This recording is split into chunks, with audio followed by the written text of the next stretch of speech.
Put your hands together for our veterans. Good morning, and thank you for your service. You might ask yourself, well, what does this lady know about veterans? My husband was in Vietnam before America even heard the word Vietnam. He left a happy, wonderful, joyful kid and came back a stranger. So I know a lot about veterans. Featherfist was started 35 years ago, initially as an outreach entity in the city of Chicago, and we began to provide services to veterans in the streets of Chicago, under Lower Wacker Drive, wherever they were. Back in those days, there was a lot of trauma with veterans coming back. We hadn't invented the word PTSD yet. And veterans would not go to traditional shelters. They didn't want to be confined and controlled, too much structure. And I said, one of these days, I'm going to open up a facility for veterans only, where they can walk around, smoke cigarettes in their underwear, grow vegetables in the backyard, whatever they want to do. That was the first fort at 57th and Calumet. It houses 30 veterans now. The second VA, the second veterans program, was Fort 2. It's at 73rd and Blackstone. It has 54 veterans. Our third fort is on 90th and Langley, and it also has an ADA wing for veterans who are in wheelchairs or have various disabilities, and it has 44 veterans there. We have multiple other VA programs or veterans programs, and we serve almost 1,000 veterans annually, housing them, helping them get off the street, getting services, getting their VASH voucher, wading through the VA bureaucracy, and so forth. So we've been around 35 years and serving veterans for 35 years. Good Lord willing, the creek don't rise. I'll be here at least a little bit longer to continue that mission. We have too many homeless veterans on the streets of America. Not just Chicago, but of America. And it is a moral disgrace. We have over 2 million female homeless veterans in America. 1 in 5 of those female veterans has been a victim of sexual trauma while in the military. They don't even go to the VA because it feels too male-dominated. The VA is working on that, and other agencies like Featherfist and Inner Voice, other agencies that you know about, are trying to help change that culture so that female veterans can come and get the services that they need and feel like they're in a welcoming environment and that people understand and appreciate what they've done for this country. My daddy peeled potatoes in World War II. There's not a man in my family who has not served in the military. If he's over 18, he better have been in a uniform and learned how to salute. That's the way we roll in my family. The veterans of Chicago, the veterans of America, the veterans of the United States of America, you are the ones, you are the pillars of this country. No governor, no president, no mayor. You keep America standing. If America's great, it's because you're great. If America's going to be around, it's because you and other veterans like you are going to be around. Tammy Duckworth served and came back with no legs, but she continues to serve because that's what veterans are made of. Thank you for your service. God bless you, and as long as I'm able, the doors of Featherfist are going to be open to you. Thank you.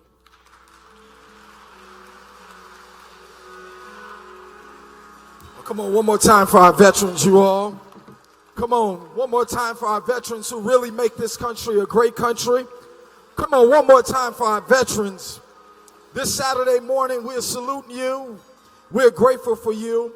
Those of you that are watching us, the number is right there on your screen, 773-256-2700 is the number. Call us wherever you are and check in, because you never know who's going to come to the family meeting here at Rainbow Push. And so we are grateful again for all that is happening here. And today we want to make a very special presentation. This great man is a retired commander. He has served in our nation. He is a trailblazer, and we are honoring him today. He's a veteran who is still standing strong. One more time, I need everyone to stand on your feet for Mr. Frank Thompson III.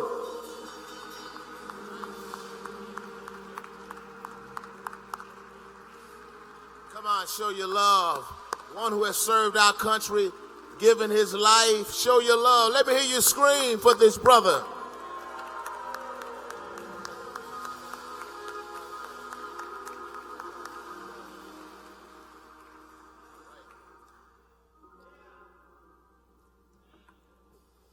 Good morning. God bless you. Thank you for today. My name is Commander Frank B. Thompson III. I am the commander of the Harold Washington American Legion Post 1987. I became commander of the American Legion Harold Washington Post in 2011, and also the commander of the 3rd District of the City of Chicago. That's from south of Harrison to Country Club Hill, from Cicero to the Indiana state line. I also served with the Jesse Brown VA Medical Center, which is in the ATP, that's the Alcohol Treatment Program. I also have a friend over there that we send the veterans to for homes and stuff like that. Also, we have different organizations that help veterans, which is called CVO, which is Coalition of Veteran Organization. We have 28 veterans organizations with us that's serving the veterans. And when I say veterans, it's not just veterans itself anymore, because see, we got to remember that the women that's fighting alongside of us get their recognition, because they have fought many years without no recognition. Now they are getting it. But I served in the United States Navy. I was in the class of 1971 to 1985. I was on the USS Forrestal. Not when John McClane was on it, but afterwards. I was with a Elite Air Squadron. I did 34 years with the Chicago Board of Education. And I'm also serving the veterans anywhere and everywhere that I can. And for my American Legions, please stand up for a minute. I'd like to salute you all. Hand salute. 2. Thank you very much. One more time for Commander Frank Thompson. Those of you that are watching us, give us a call again. The number is 773-256-2770. We are grateful again for so many that are with us on the west side. Next Saturday, everybody say next Saturday. Next Saturday, we're going to be on the south side of Chicago at West Point Missionary Baptist Church, right there on 36th in Cottage Grove. For those of you that are traveling with us on this journey, we want you to meet us again next Saturday at 36th in Cottage Grove. Today, we have a very special voice before we dive deep into this student loan debt crisis. You've never heard him. If you haven't never heard him, rather, you're getting ready to be in for a special treat. He's been faithful to us. He wrote some of the lyrics to the I Am Somebody song that you're going to hear shortly. I want you all to turn up your radio, turn up your TV for our friend and our brother Mahan, as he comes. Praise the Lord, somebody. We'll go through this old hymn that we used to do. We come this far by faith, leaning on the Lord. Oh, trusting in His holy word. Oh, He's never failed me yet.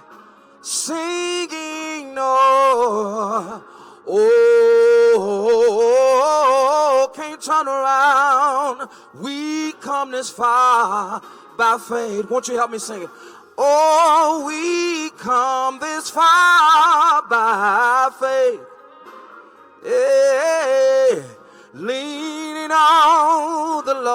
Lord.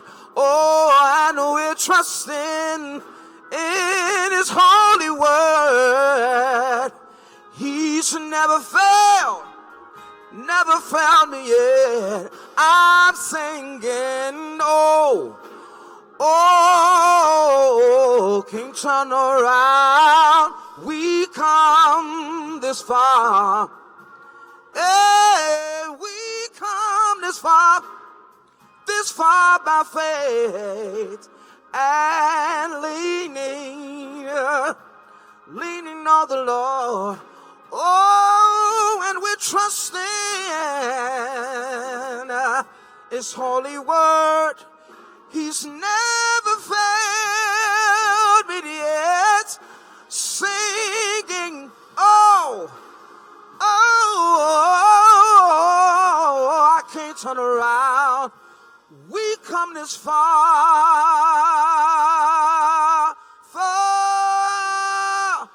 by faith.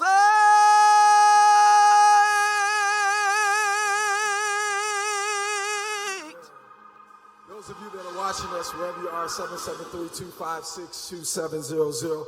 Give us a call and let us know where you are. Today we are in week 3 of organizing for our student loan debt forgiveness campaign. Next week, you all, we're going to release a very strategic plan to hopefully get our government, our local officials, our state officials to respond. Because how many of you all know nobody should go to school and leave with 6 figures of debt?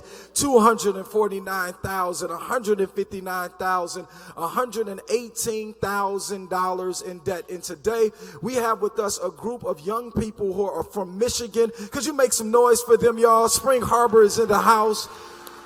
But right behind me, these young adults are in student loan debt themselves. Combined, if we were to pass this mic, and I wish we had more time to do it, they are over $300,000 in debt. And that's just the ones you see out in the audience combined. That's close to $1 million in debt. When I was working a part-time job at Nike Town, and my manager Heather, former manager Heather is here, I was in college myself struggling to rob Peter to pay Paul. But today we want to talk about the Parent Plus issue. For those of you that do not know, the Parent Plus loan is a loan that parents sign up for to essentially make sure that their child can get through college. And right across this nation, we are seeing so many parents that are struggling. And for those of you all that do not know, there are 3.6 million parents that are in debt to the tune of close to $88 billion. Let me say that again. You have across this nation 3.6, close to 4 million parents that signed up, put their name, their credit, their house as collateral for their children to get to college and get through college. And now collectively parents are close to 88, not million, but $1 billion in debt. Parents that have signed up for these loans across this nation on average are in debt close to $25,000 on average in debt. And just for a few moments, our co-chair, Mr. Teddy Gilmore, is going to share with you a story about someone that's close to him that has a Parent Plus loan. Come on, put your hands together for Mr. Teddy Gilmore. Good morning, Rainbow Push. How are you? Good, yes. The stories are just, pretty much outlandish. I mean, you have parents that are taking out $40,000 and student loans just to help get their children through college. And then at the end of this, the jobs are just not there to sustain. So I think one of the things that we're doing is collecting this data and helping people understand what student debt actually is. This Parent Plus loan, it almost seems like a trick. If you don't have jobs that are available once you graduate, how are you able to pay this? So, together with Rainbow Push, we're going to do something about it, or at least try to do something about it and give a little more understanding so people will know actually what they're signing up for. Okay? Come on, one more time for Teddy Gilmore. Those of you that are watching, we want you to do 2 things. Mark your calendar for next Saturday. Everybody say next Saturday. Next Saturday, we're going to release our strategic plan to fight this student loan debt. Those of you that are watching, especially on Facebook, we want you to right now on that comment section, write down in the comments how much you are in debt. Parents, don't just come by yourself. Bring your children to 36th and Cottage Grove next Saturday, because we're going to, again, organize strategically. We found out today that Representative LaShawn Ford, who's a West Side representative in the House doing a great job, come on one time for LaShawn Ford, has introduced a bill. He's working, constructing a bill that if you teach in the state of Illinois, that some way, somehow, the debt can be forgiven. But nevertheless, if we don't fight, we don't win. Reverend Jackson said it best. There's never been a fight that we've lost unless we get into the fight. And so we know that God is able and that God is on our side. If God can turn 2 fish and 5 loaves and feed 5,000, what more will God do with a couple of those of us that are in debt and erase the debt? Somebody say erase the debt. Say it like you mean it. Say erase the debt. Now come on, put your hands together again as we fight for student loan debt relief. And so today, you all, we have a very special guest. She's a 3rd grader. She is a voice from LaSalle Language Academy. I want you all to put your hands together for this 3rd grader as she comes a part of our oratorical competition.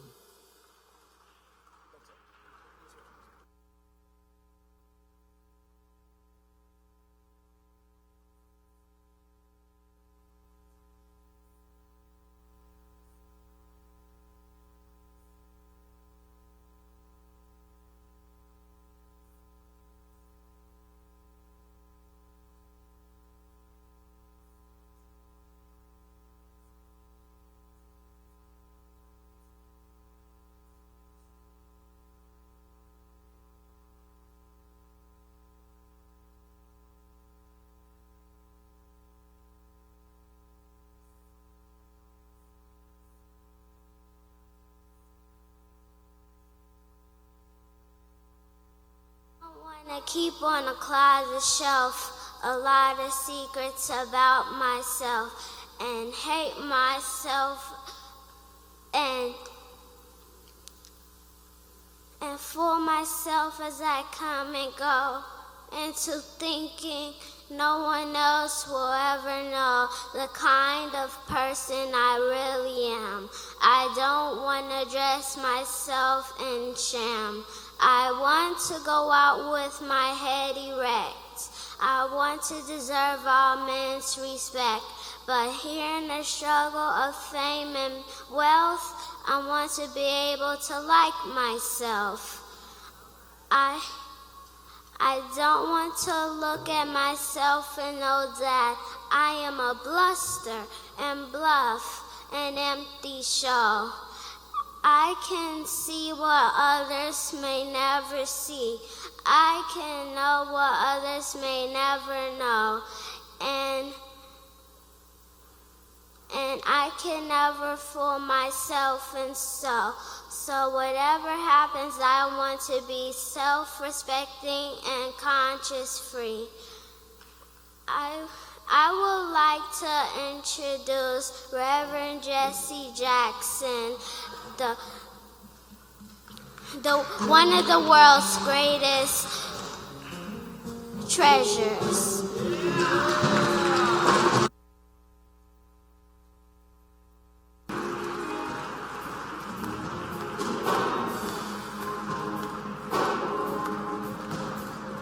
I'm somebody, maybe down but not destroyed, empty but not void. I am somebody.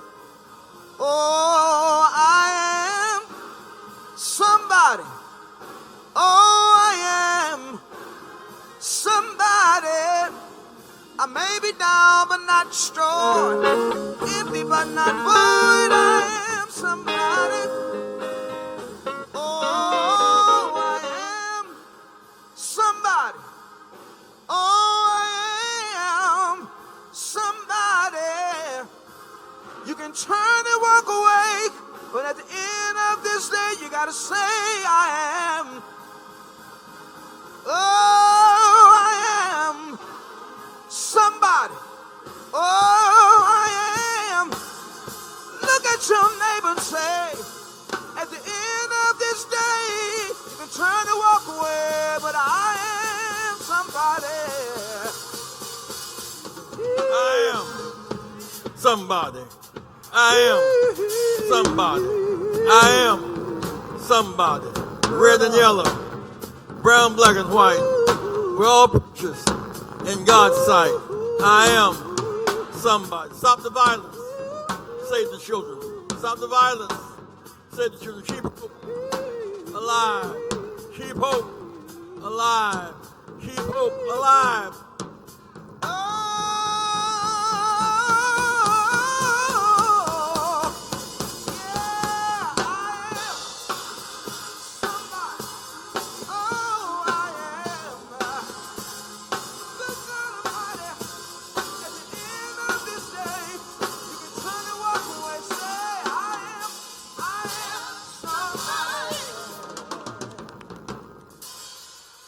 Let me express my thanks to our family today. This has been a very challenging season for us. Elijah Cummings, 2 weeks ago, made this transition. Oh, what a marvelous man he was.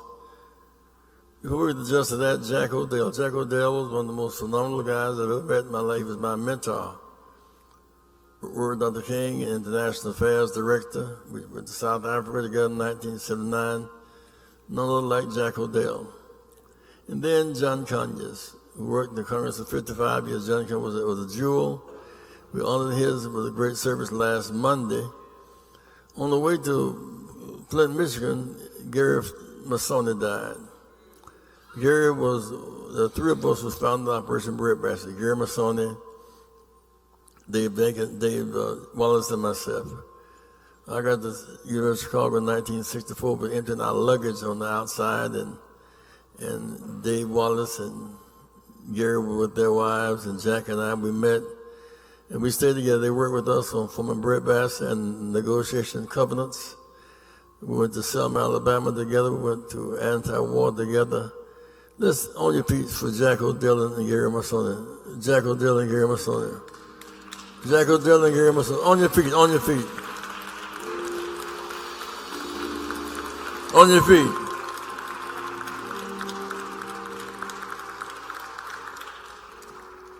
I'll make a couple of observations before I bring on Congressman Davis to bring on keynote speaker Johnson today. Those of you who are watching us today who want to do something meaningful, meet me Tuesday night at 6 o'clock, 6 to 7:30 at Rainbow Push, 50th and Drexel. Tuesday night, 50th and Drexel, there's work to be done. You may be an usher, maybe a car driver, maybe on the phone bank. There's something for all of us to do. Please meet me Tuesday night at 6 o'clock. Children need mentors. In Chicago, there's 16,000 homeless children in school. 16,000 homeless. There are those who dropped out of school, even a bigger number. Many parents who make less than $10 an hour, they're homeless, working every day. We need volunteers to meet us Tuesday night at 6 o'clock at Rainbow Push. Secondly, we need you to help on the phone bank and research and the HBCU tour. A few days ago, the incident at Buffalo Wild Wings, acting wild, and violated one of our persons.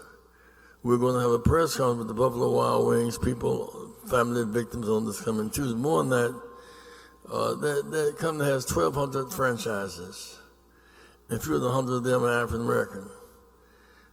We're not going to sell just for the fact. Rosa Parks kicked off a 9-year drive for justice. Buffalo Wings took up a long drive for economic justice. Said franchises, do business where we live. We must have the right to own franchises, the right to construct them, the right to be on boards, the right to be lawyers, advertising, marketing. We want fair and reciprocal trade. Cut us in or cut it out. Put your hands together if that makes sense to you. My last appeal is simply this. We are now, we're going from church to church with Bishop Jones' church, last week Bishop Edith's church.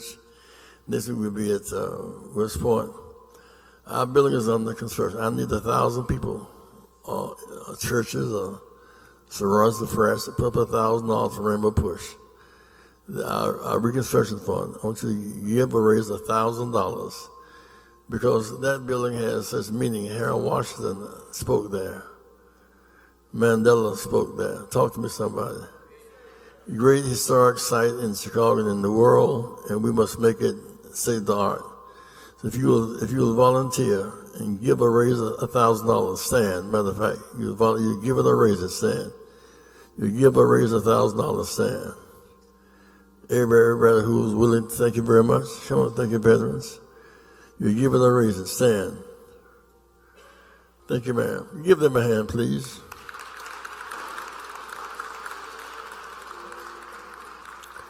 So many years ago, we began organizing in Chicago in a time when we had no African-American mayor and no council people. We felt our backs were against the wall.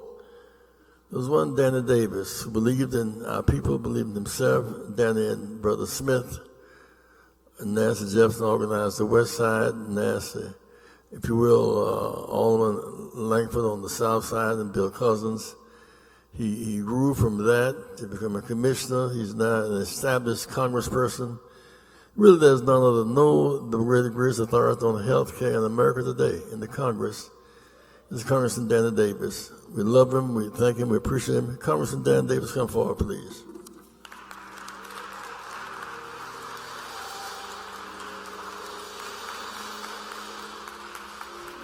Well, thank you very much. You know, I was just thinking, what more could a man want?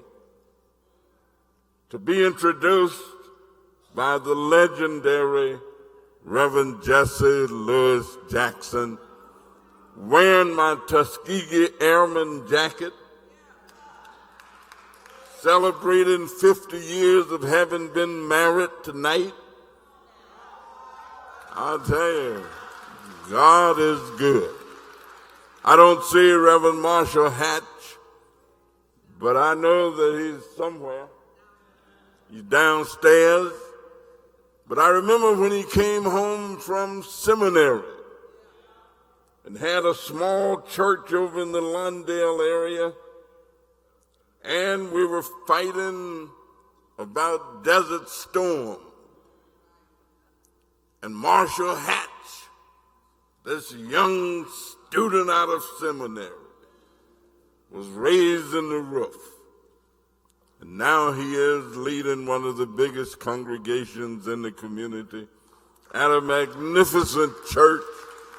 God is good. I want to wish all the veterans not only a happy, wonderful Veterans Day, but I really want to thank you for all that you have done. Because if it was not for you, this country would not be the country that it is. So we celebrate you. It's good to be here with all of these elected officials and other folks. Last Sunday, Jonathan and I were at the Pleasant Ridge Baptist Church. And oh, did he preach. The only problem we had, they didn't have no chicken after they got through. But he didn't need it. He preached anyhow. Let me say a word before I introduce him. You know, some people have enough vision to see and understand what others don't always see. I happen to believe that we ought to have universal higher education, and that every person in our country ought to be able to rise to the top, learn all that they can. If some countries can provide you the opportunity to go to colleges and universities free, And we are the wealthiest country in the world. We are the most sophisticated country in the world. We ought to have universal higher education. So kids shouldn't come out of college owing 50, 60, 70, 80, 90, $100,000 in debt that they will never get out of. And rather than being happy, experiencing anxiety. So Reverend Jesse Jackson, I want to thank you for raising this issue, for having the vision to see what others cannot see. So I join with you and all of those who believe that one of the highest priorities of our country has to be reducing the price of drugs that we use pharmaceutically and reducing student debt. Reducing student debt. And I tell you, working with you, I am so fortunate to have known this family for so long. And I said last Sunday as I was introducing Jonathan that here's a family that everybody got talent.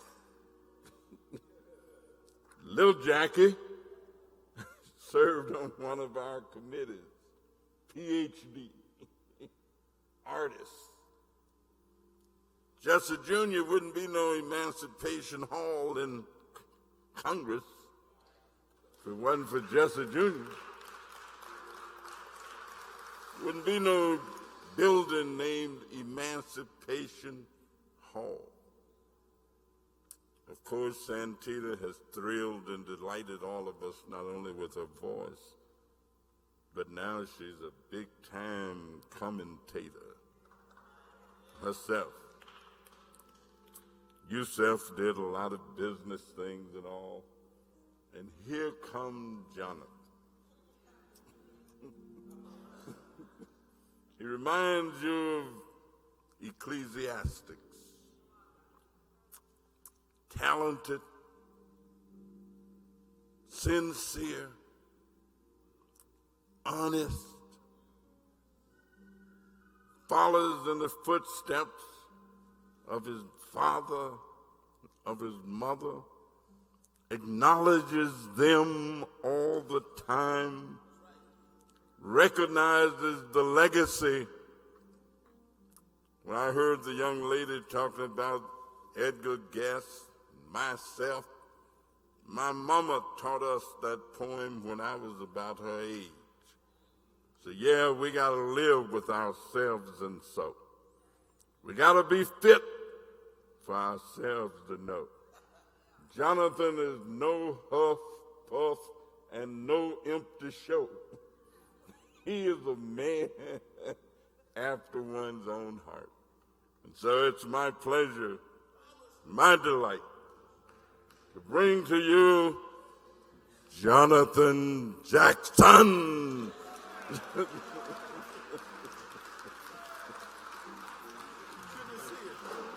We're going to have a song by our own self pastor. Come on, the Reverend Ira Acri on a ship. Put those hands together.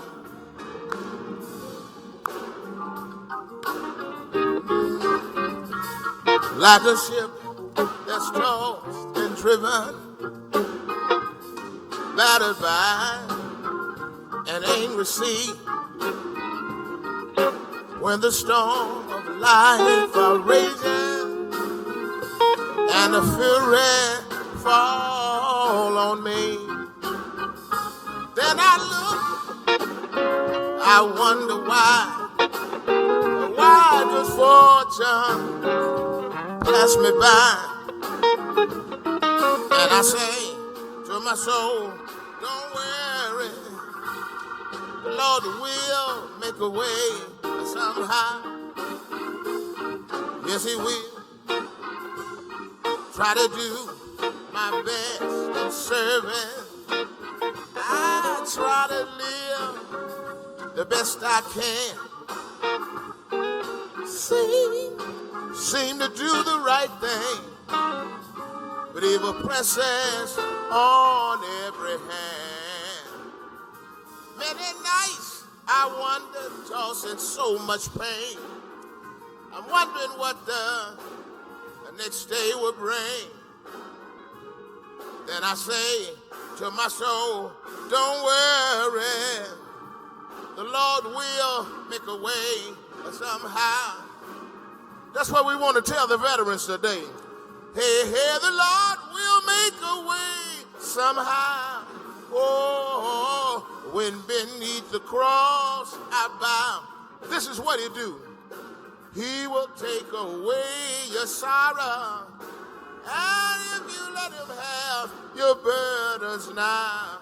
Oh, when you loop it down so heavy, sweat just seem to fall from your brow.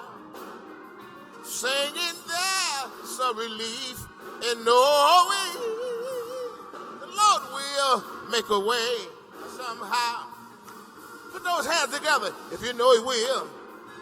Yes, he will. Yes, he will.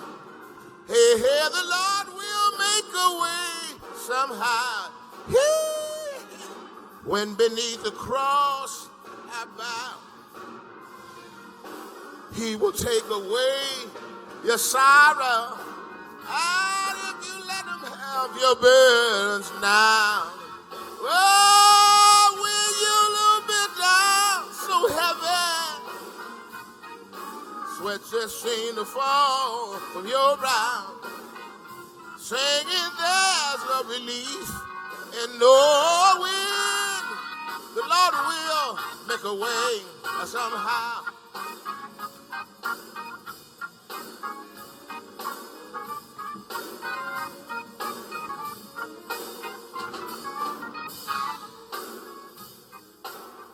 We thank you, Reverend Ira Ackery. We thank the pastor of this marvelous church, Reverend Marshall Hatch, for having us here today, the Rainbow Push family. I'd like to thank my father, the Reverend Jesse Jackson, as I stand here in his rightful place, for keeping this fight alive so that we have a family, a community of freedom fighters that show up every Saturday, in season, out of season. We will stay on the battlefield for racial justice. I'd like to thank Reverend Jeanette Wilson and the Reverend Dr. Congressman Danny Davis. I really want to wrap the message up. You can't get any better than that, Reverend Davis. I love that man. But the message for the day on this, our Veterans Day, we have a lot to be thankful for our veterans. Let me read this quote for you, if you will. I had crossed the line. I was free, but there was no one to welcome me to the land of freedom. I was a stranger in a strange land, and my home, after all, was down in Maryland, because my father, my mother, my brothers, and my sisters and friends were there. But I was free, and they should be free. These are the words of Miss Harriet Tubman, written in her book on the life and times of Harriet Tubman. On this Veterans Day, let us remember that the African American family and community has fought in every American war. When I see these veterans, to think of the fights that they've had to endure. And what do they want? They wanted victory abroad and victory at home. If you follow me down this timeline briefly, this is the 400th year of Africans in the Americas. We were here at the founding of the nation for Jamestown in 1619, 400 years ago. Mrs. Harriet Tubman escaped, if you will, from slavery. A woman that was born free in the eyes of God, that was enslaved as an American in 1849. Now, you know she's a tough lady when she had a $40,000 bounty on her. You can spend 10 years in jail in Cook County and can't get $40,000 in restitution. This woman fought for freedom. And some people say, oh, that's not that remarkable. I would have done the same thing in slavery. No, you would not have. From 1619 to 1849, after 230 years, when your mother's father's father had all been enslaved, and by American law you could not read. By American law you were denied education. By American law you were to be maimed, crippled, and ignorant. But somehow God had put a seed inside of her that she knew she was born free. How did she find this quench, this thirst that was unsatisfying, that she wanted to escape for freedom?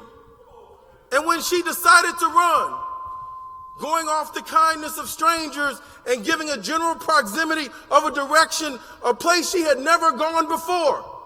She didn't have a Rand McNally map. She didn't have a globe. She didn't have GPS.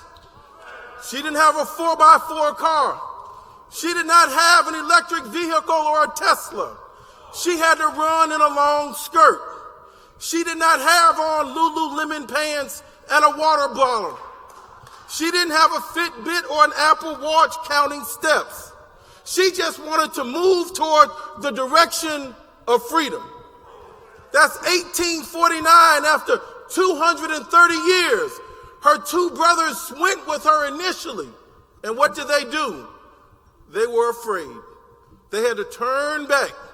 Because sometimes it's easier for us to go back in time for a place that we never should have been, a place we should not return, but it's so comfortable for us to go back into bad habits. We've got to break the bad habits and go forward. That's 1849. The Civil War really kicks off in 1859 with the raid of Mr. John Brown. Mr. John Brown, a freedom fighter. He said, if I had done for others what I have done for the African Americans, I would be here being honored, not to be put to my death. So I suffer my fate, and I will be glad to mingle my blood with the blood of my children. Mr. John Brown asked Mrs. Harriet Tubman to join him in Harper's Ferry. She recruited for him. She says, I don't believe in the violence. She says she simply wanted to free her people. Mr. John Brown called Harriet Tubman General Tubman.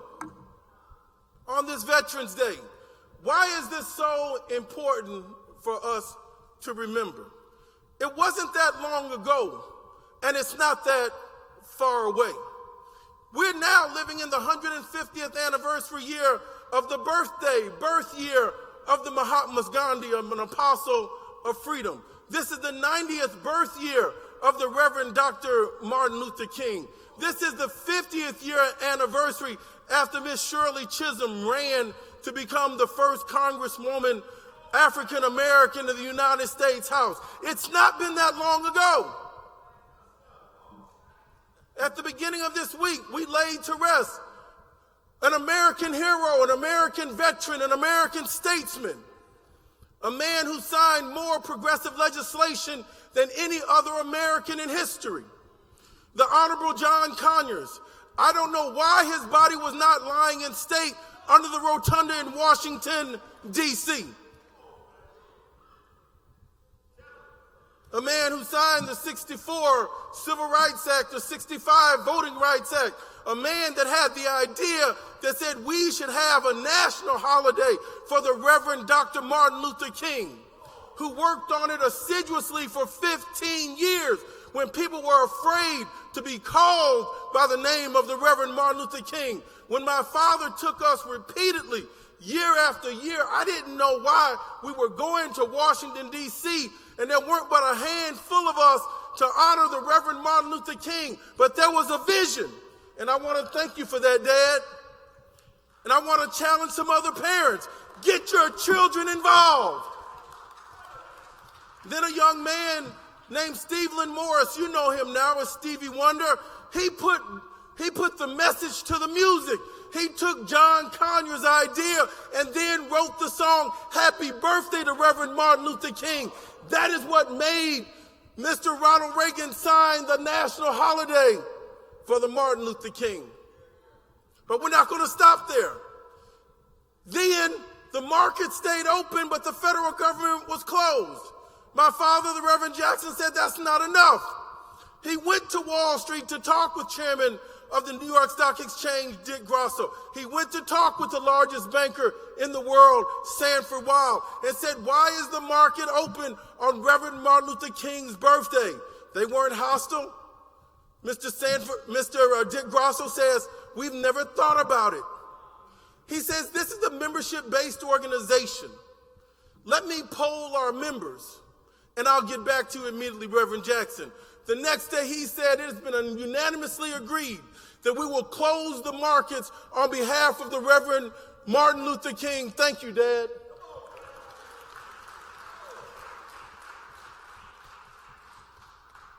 There's a hot button issue that we have to address today. We've talked about the veterans and our beloved soldier, the first female to lead an armed infantry into war in the United States, Miss Harriet Tubman. The Combahee River down in South Carolina. Oh my God, the woman had courage. I don't want to get off track, but I want to use her as an example of the spirit that we have to rekindle. She made it out of slavery.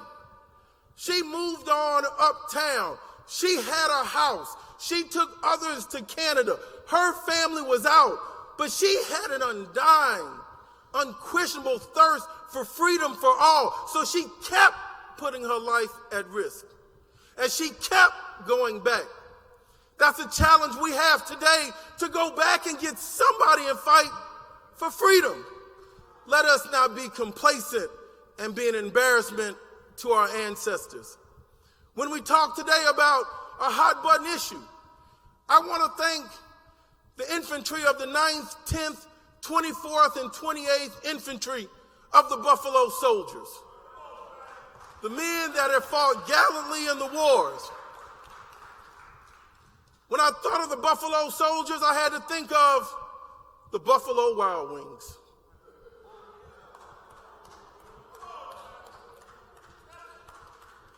On this Veterans Day, those same soldiers fought, did not get their compensation, did not get their pensions.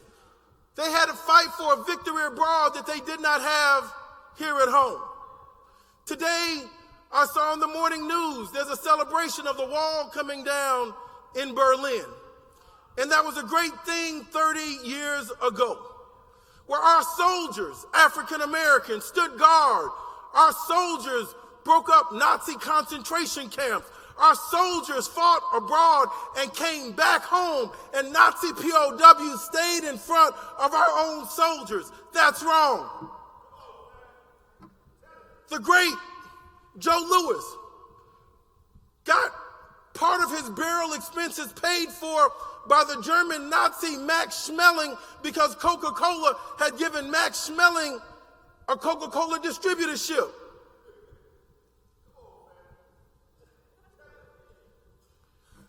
Mrs. Harriet Tubman, she was trying to go to St. Amboy. She got kicked off the train. She had a military pass in 1865. She was working as a nurse, and the conductor says, we don't honor niggas at half fare. She says, but I'm in the military. They threw Mrs. Harriet Tubman off the train. Why am I saying this? We have to understand. So let us put Buffalo Wild Wings in perspective. We've been getting kicked off seats a long time, and we're not going to let it happen. When 18 people show up to have libations and recreation with their children, and there's veterans in the room, the same liberty and rights that we fight for in Germany to bring down the walls. My father, the Reverend Jesse Jackson, has fought to bring down the walls within corporate America so that we can have prosperity right here at home.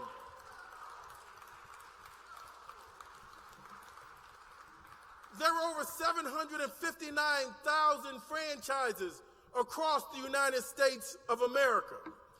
Part of what we see in Buffalo Wild Wings is a lack of racial sensitivity and diversity and inclusion.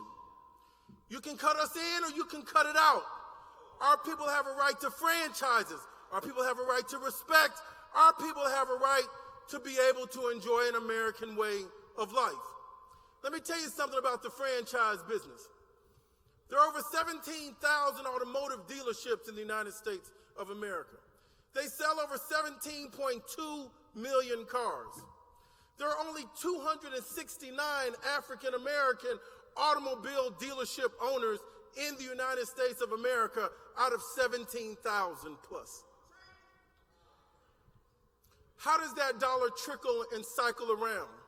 Well, when you want to have a bake sale, when you want your children to have matching uniforms, when you want your bus trip sponsored to go downtown, when we want to have our children to be able to go see the Harriet Tubman movie and you need a business person in our neighborhood and we don't want our children out on street corners begging, walking up on every car that's empty, trying to seduce our children. You've got to have businesses and economics to help drive the other part of our liberation. When you have over 1,700 television stations, and those general managers that don't go up front but stay behind the scene and have the editorial content, they're the ones that decide which women have Amber Alert and which children are going to be rescued.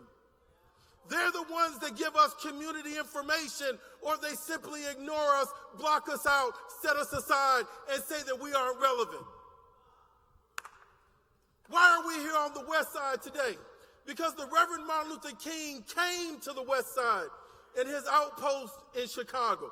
Why are we here on the West Side today? Because Reverend Marshall Hatch and Ira Ackery and my friend, Brother Brandon Johnson, hold up the mantle and fight for justice right here on the West Side. Why are we on the West Side? Because we have unfinished business on the West Side of Chicago. Buffalo Wild Wings is not alone. We're going to seek to meet with the CEO and ask him what is his plan for diversity and inclusion. How did they get to this point? We want to know, and we're going to report back to you. How many African American restaurateurs and franchisee owners do they have? Please reach out to us. We will be accepting applications to submit to him. We deserve franchises in our neighborhood. And there's a dark, dirty secret I want to share with you about franchising and what they do in retail. We need underwear. We need cars. We need cell phone repairs. But it's conspicuously under-retailed in our neighborhoods. Why is that? Because when they get into groupthink with a few corporate executives, and then they end up telling you what should be they try to say it in a very kind and gentle way. We don't do urban.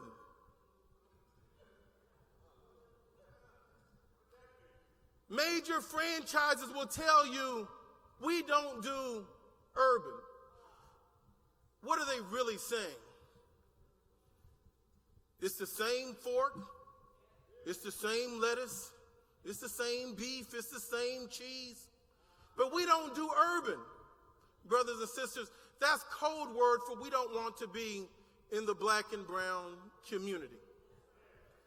If you sell waffles or chicken, you go where the customers are. Why would you say geographically and carve out an opportunity of a zone and say, we don't service that? That is racism and Jim Crow dressed up, and we are going to confront it.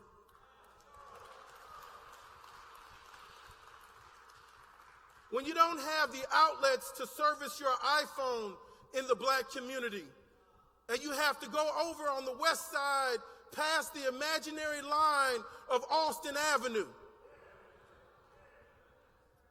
When you drive Hyundai and Toyota and Mitsubishi and Cadillac and General Motors and Ford and Chrysler, and you got to go past the imaginary line to get past Austin Avenue to service your car. That's racism in economics, ladies and gentlemen. And I'm telling you today, let us not adjust to that in the spirit of Miss Harriet Tubman. Someone's got to be upset about this. And I want our children to join the fight. Why do we send our children to school? Why are they encouraging that? Why are they accumulating this debt? They're accumulating the debt in the hopes of being able to get a better job, to leverage that debt into an asset so they can do something more. But when the doors of opportunity are closed, when they can't own cellular franchises in their own community and they stay on the phone all day, something is wrong. When they have to leave their community because they cannot get their car serviced, something is wrong. When there's no hotels focusing in the African American community, something is wrong. It's been 400 years, and I'm not tired. Some people are tired and never fought. Some parents, and this is a word of caution to you, you're doing everything right. I see so many well-behaved and mannered and intelligent students, and they're getting their resumes together and they're seeking job opportunities. Keep that up. But in the spirit of Harriet Tubman, sometimes a fight chooses you. You didn't choose the fight. When it's time to fight, don't cower, don't back down. Stand up. Our children are being denied internships. Our children are designed opportunities to give them franchises where they can be business owners in their own community. I worked one time for a cellular company, opening up franchises. And I wanted to open one in Chinatown. And then they got back to me quickly after they looked at the map. And they said, Mr. Jackson, can you pick out another location? I said, what's the problem? I see that's an open spot. I'd like to have that territory. And they said, well, we want to have a Chinese person working that in Chinatown. I said, oh, interesting. Okay. Then I tried to open up something on 3745 West 26th Street here in Chicago in a Hispanic neighborhood. And then I tried to buy the building, and the lady says, speaking in Spanish to another coworker, no, we can't sell you the building. And I asked the person what happened. She says, if we don't let Spanish people buy this building, they won't have their own community. Okay. I'm coming down 22nd Street in my car and get stopped by 3 officers, Chicago style. And I asked them, why were you stopping me? Running your plates, your license, and everything, right over here on the west side. And I said, what happened? They said, well, you're going into a drug-infested neighborhood. I said, well, the city on the website says this is the 3rd most productive tax street in the city. I'm building out a wireless retail store. Then I stopped and said, why are you asking me why am I in a Mexican neighborhood? Why are you asking me why am I going to Chinatown? The whole world comes to the black community to make money every day.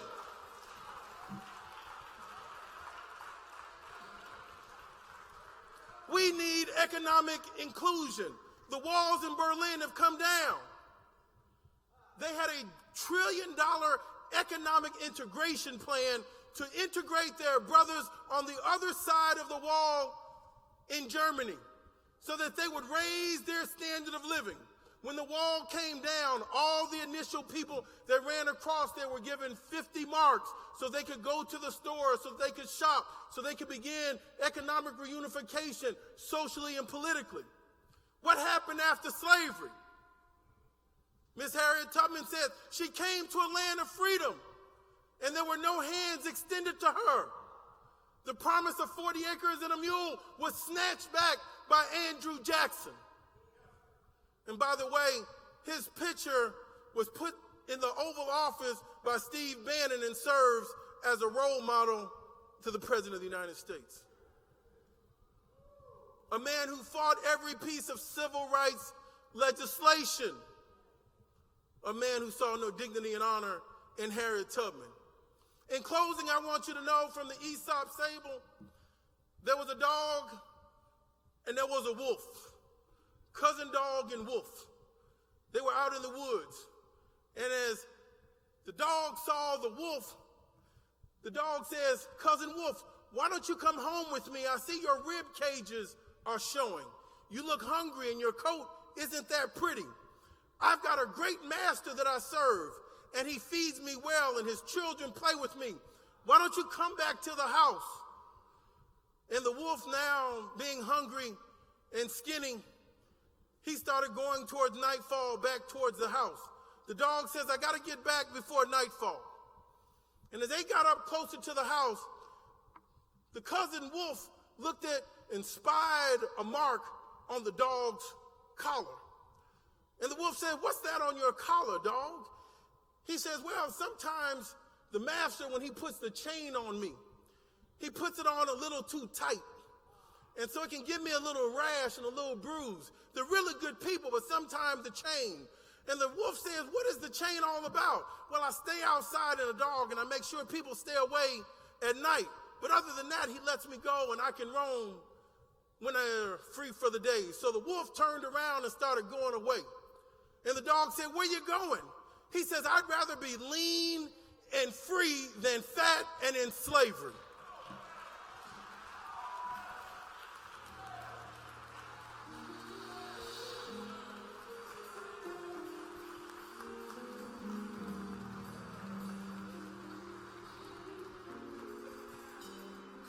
As we prepare, Reverend Jackson and Jonathan are going to, and Reverend Ackery, Reverend Anderson, Congressman Davis, we want you to be patient with us. We want to have a brief press conference as the media resets. We want to talk more specifically. Jonathan has already told Buffalo Wild Wings our position. We want to just make it a little clearer, so we're going to have a live press conference right here. We also want Commander to join us, Reverend Hatch, and the veterans, if you will stand with Reverend Jack. Veterans here, since Reverend is up here. Will y'all sing while we get reset? While they're coming together, I want you to prepare to give a generous donation to Rainbow Push to sustain our work. When the students were humiliated at Buffalo Wings last week, people turned to Rainbow Push. We're a landmark, we're a frame of reference. We need you to help us. Channel 2 and Channel 9 is here.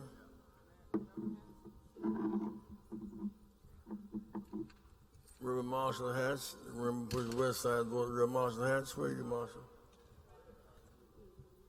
Give a hand, Brother Hatch. Our host today, Reverend Ira Acker, come and stand, Reverend Ira Acker. Reverend Derek Anderson. Reverend Dr. Jeanette Lawyer Wilson, give her a hand. Reverend Poet Prophet Danny Davis, give him a hand.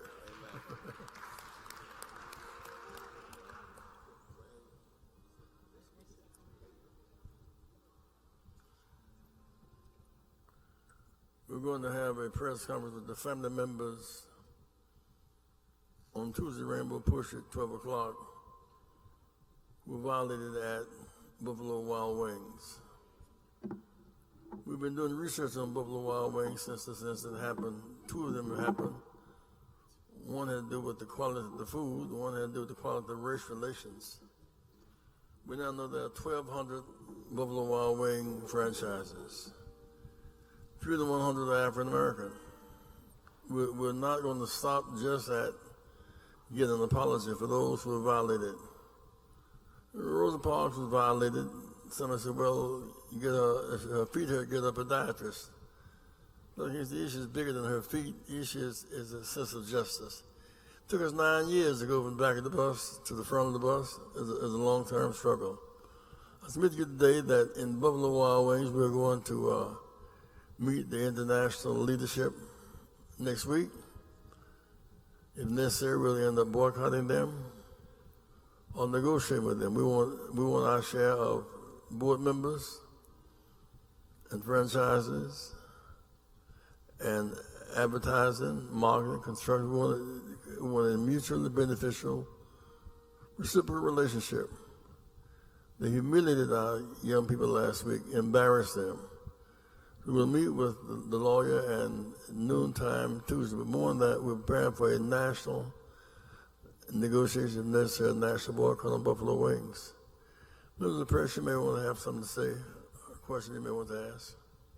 Members of the press.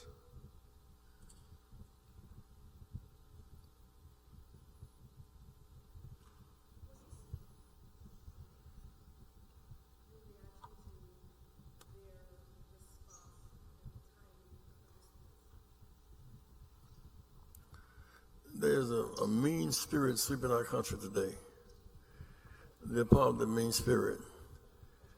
Kansas City enjoys watching Chiefs play on Sunday, the black quarterback.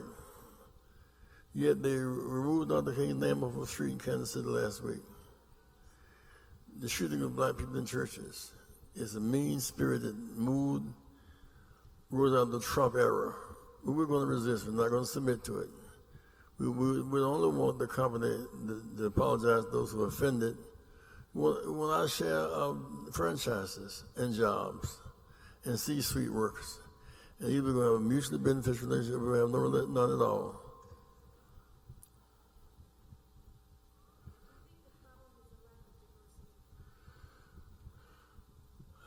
Lack of respect for black people. They see us as consumers, not as partners.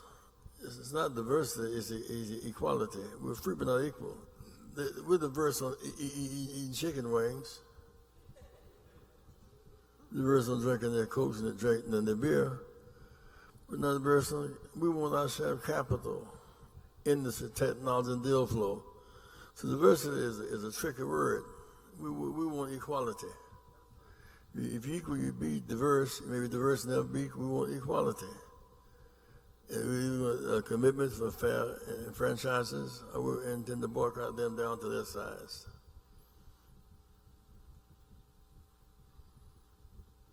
Yes, ma'am. Or sir. Ma'am.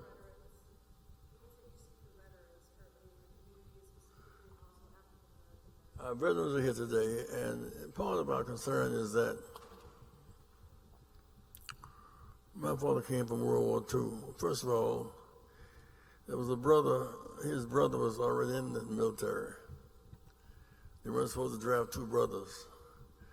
My dad was shining shoes, and when my brother was born, he decided he would get another job at the hotel.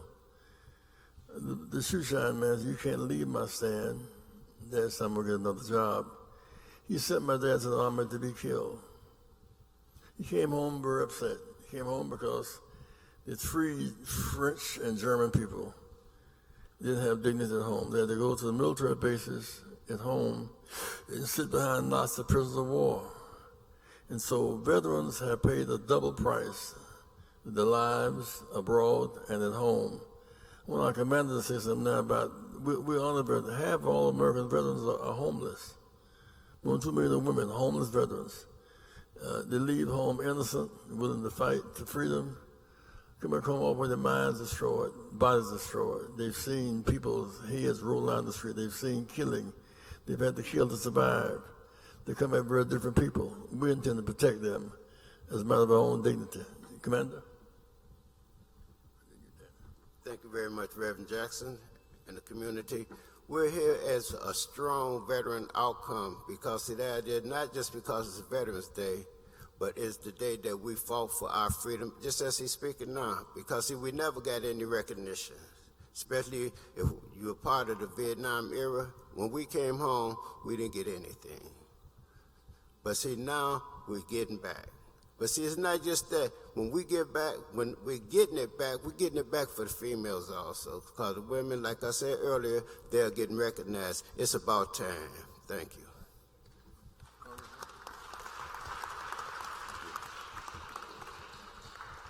Notwithstanding the fact that veterans have given their all to this country, in Chicago alone, there are thousands of homeless veterans on the street right now. Thousands, men and women. There are thousands who are in need of mental health services that are not being provided. And yet, we have a government that talks a great game of how much we care about the veterans. Well, I grew up in an environment where people said, if you love me, feed my sheep. That's right. That's right. If you love me, take care of my veterans when they come home. So the fight must continue. The struggle goes on. And that's one of the reasons all of us are here today. Reverend Marshall Hatch, our host today, Reverend Hatch. All right. Thank you, Reverend Jackson.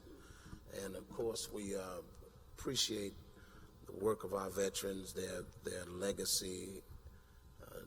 We need to invest in them. They served us, and so it's now time for us to serve them. Reverend Jackson also mentioned the Buffalo Wild Wings controversy. The right just west of here is Naperville, where the incident occurred. And of course, he talks about, Reverend Jackson does, the kind of economic investment where capital equalizes relationships. And so it's not just enough to hear an apology. It's not just enough to hear expressions of regret or even to fire a couple of low-level employees, but something systemic and deep in that organization led those employees to believe that what they were doing was in accordance with the values of that company. So they need to be challenged from top to bottom, and they need to open it up, and nobody can do that like Reverend Jackson does. So we thank you for your leadership in challenging us. I want to introduce at this time the alderman of the 28th Ward, who is our friend and brother. This week he challenged the Department of Planning. There were, I believe, several communities chosen for economic development. Where you are right now is West Garfield Park.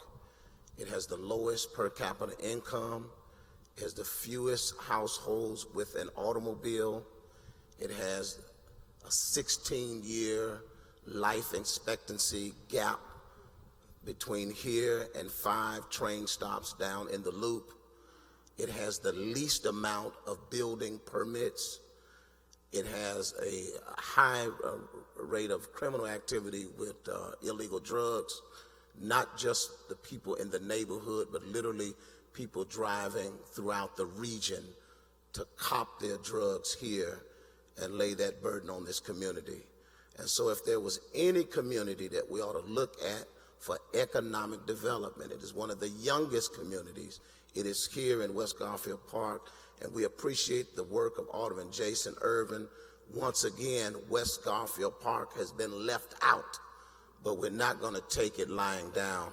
And we appreciate the voice of Alderman Jason Irvin to call for the inclusion of West Garfield Park in the city's economic development in striving communities. Alderman Irvin. Thank you, Pastor Hatch. Also, it is a beautiful sight to see Operation Push here on the west side of Chicago, working with us as we go from the west side to the south side.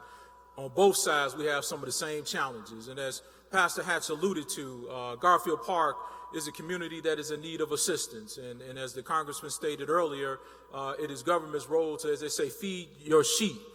And again, if you continue to overlook us and talk about us, but will not help us, that is the challenge that we face. So we call on the administration to include communities of East and West Garfield Park, because we live here, because I live here, and I want the same. I pay taxes like everyone else does. We deserve the same quality of living as everyone else does. As Pastor Hatch said, 16-year lifespan difference, 5 train stops away. something is wrong with that. East and West Garfield Park lead our city in almost every negative category you can think of, from crime to health to economics. And this is where government has to step in and be that what they call that person in the gap, standing to help and to bring our folks to a better and prosperous tomorrow. So again, we want to stay on the wall fighting for these communities, because it again is what we do to the least of them is what we have to continue to focus our effort and energy on. And on another point, I will say that as far as veterans, with this being close to Veterans Day, we'll be building new veteran housing here in the 28th Ward, not in East and West Garfield Park, as we alluded to, but in North Lawndale. So again, we talk about, but it's in the ward, and we want to have still maintain the rights and the dignity of our folks that have gone and done so much on behalf of us, but we've given them so little. So number one, let's be thankful for the work that these veterans have done. And again, let's continue to fight for economic justice and equality here on the west side of Chicago. Thank you, and God bless you.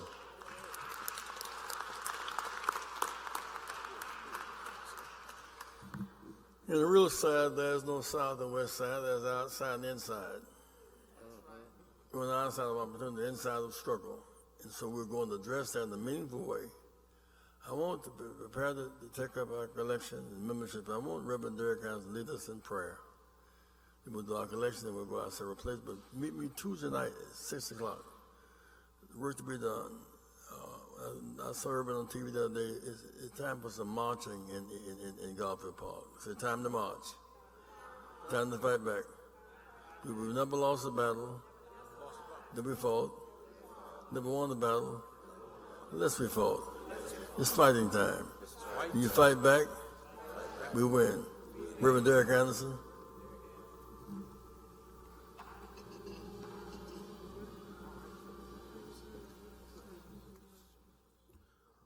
Oh Lord, our Lord, how excellent is thy name in all the earth.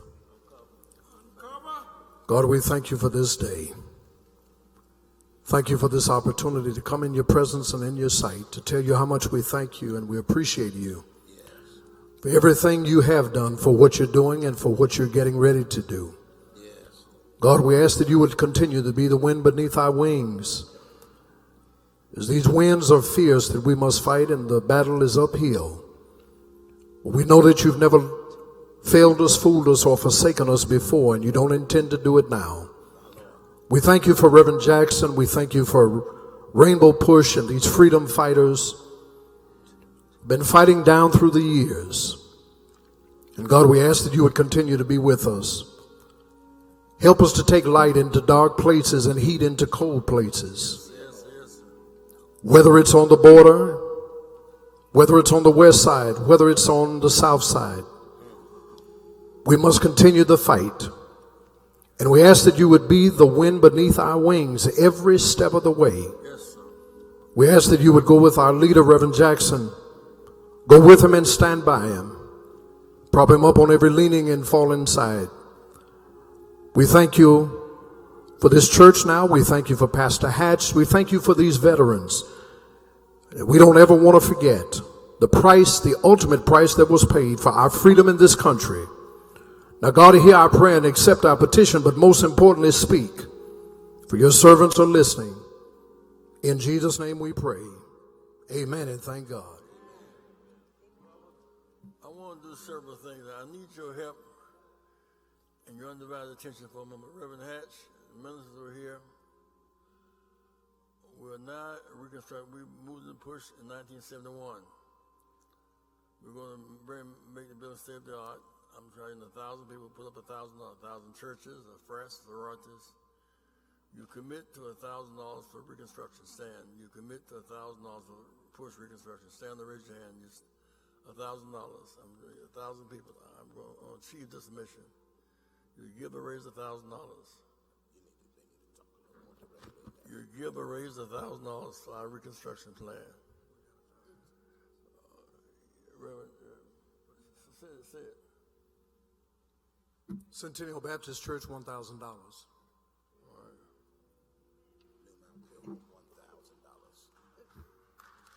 New Mount Pilgrim Church, $1,000. Doris Holder and Judy Bell, $1,000.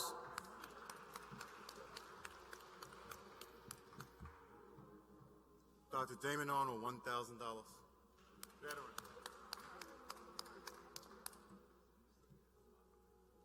Now, Gilmore, you already made your commitment. Now, let me say, secondly,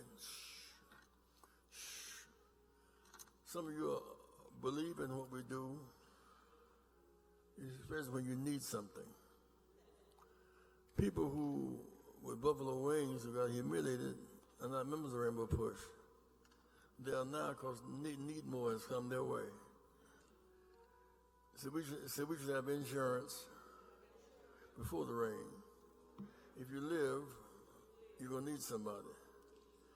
If you will sacrifice and give at least join, if you're not a member push today, raise your hand. You're not a member push, raise your hand. You're not a member today. You're not a card carrying member, raise your hand. You're not a member push, raise your hand. Raise your hand. You're not a member Rainbow Push. Students is $15, adults $35. You want to join Rainbow Push today. You want to join Push today. Raise your hand. You want to join, I see hands to my right. You want to join Push journalists, students, you sacrifice. And then lastly, please meet me at 6 o'clock Tuesday night. We will begin to do some workshop. Reverend Hatch? Yes, sir. Reverend Accra, when I found too many people have lost a sense of urgency. When the signs were colored in white, we kind of got it finally. Now it's a little more subtle than that. It's in and out. In Chicago, you can't be out in the wintertime. Say in Chicago, you can't be out in the wintertime. You'll give $100, please stand. $100, please stand. Sacrifice. We need your help. You'll give $100. I thank you, New Mount Pilgrim, for giving us this place today to lay our heads. You'll give at least $100, please stand. $100, please stand today. If you're not giving, you want to give, you give at least $50 or $25. Stand and come forward. Come forward. Everybody give. Our students from Michigan, y'all don't come this for broke. I know y'all got some money. Give our students from Ann Arbor, Michigan, give them a hand.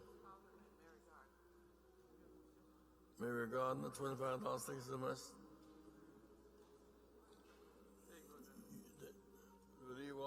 $100. Thank you very much, sir. You're not yet given. You're not yet given. Your credit card swipe down here. Dan Davis, Danny, Congressman Davis, Danny. I need some money from you. Irvin, I need some money from you today.